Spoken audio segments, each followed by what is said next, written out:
Right, so after last week and the realisation of all the little jobs I don't seem to finish, I thought I'd write myself a list to try and keep me on track, keep me away from doing work on the diesel yard and getting some of these little things finished just to improve the appearance of the layout. So I'm going to stick to the list this week, try and get a few jobs ticked off before moving on to the diesel area.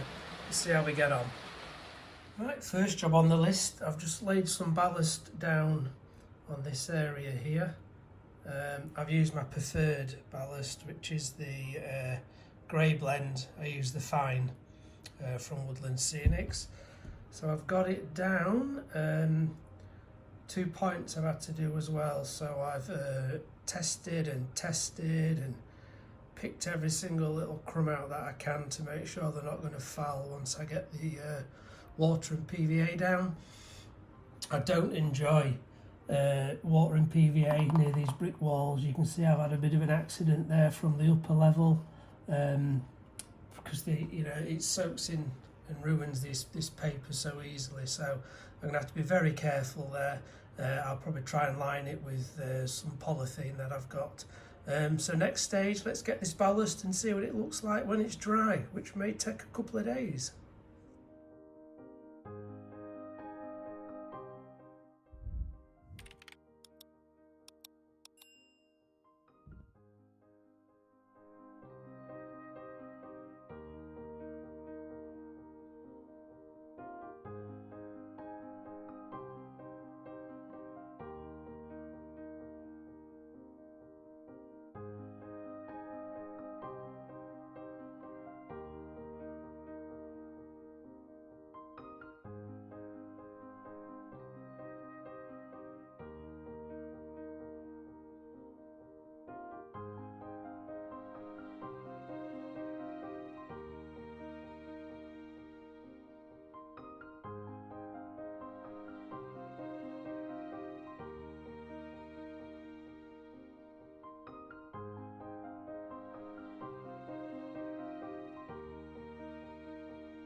Right, so that area now in front of this sleeper retaining wall and in here and here, they're all just drying. It's quite damp, so it's taking a while. Pretty happy with what I've got there. I've not done the red retaining wall yet. That's still to do, as you can see. What I am just thinking about is this large area here. What I'm going to do, I'm just conscious this whole central area is very flat, so I don't know whether just to build a bit of contour in there. But I think for now I decided I'm just going to give it the usual paint, the cheap grey paint, and then put some of the yard filth on it just to take away this cork colour while I decide. It might just be some shavings, thin shavings of polystyrene or the insulation board just to create a bit of texture on there, but for now I'm just going to give it a paint.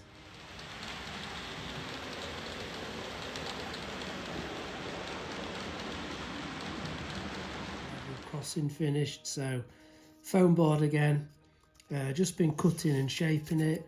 See on the back it does file quite well. I've got the wife's what do you call it, nail file, and you can file this down and get the contours right. So there's a bit of a, you know, it's created a lip there where it sits over the sleepers. So they're all ready now. I've just run some wagons over and they do clear. I'll get them painted up like I did that, get them in, and then hopefully this little bit's finished. Okay, so I've got the remaining roadway in for the level crossing now. Put them in with copy decks just in case there are any issues. I could get them up quite quickly. So they're gluing. All I'll need to do now is just finish these edges off, just build up the ballast to close that gap, and then same with the Scenics just in this side, just to build it up. But they're in, so at least we have a way in and way out of the loco yard now.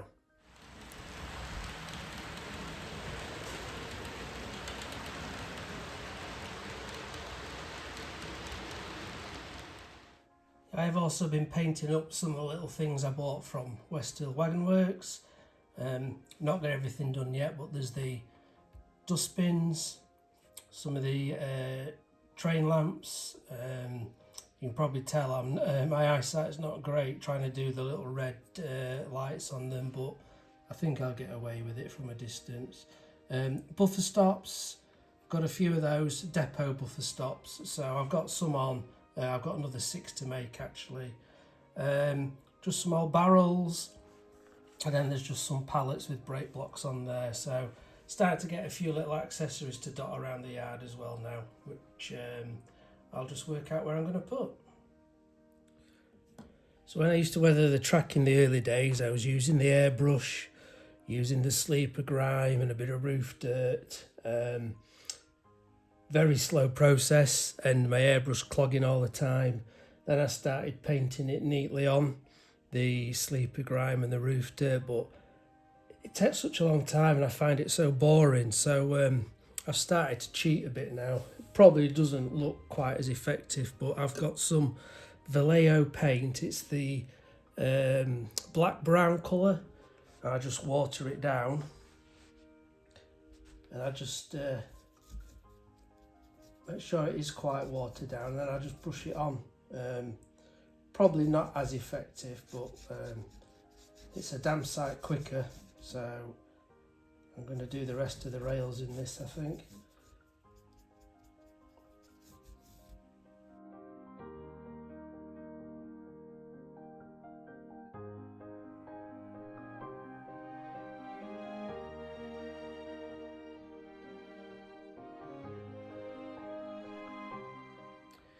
Then as you use all your paint up in the bottom, the last little remnants at the bottom are generally a bit thicker. So I just go back, do a bit of a line down the middle just to give it a bit more darker colour down there.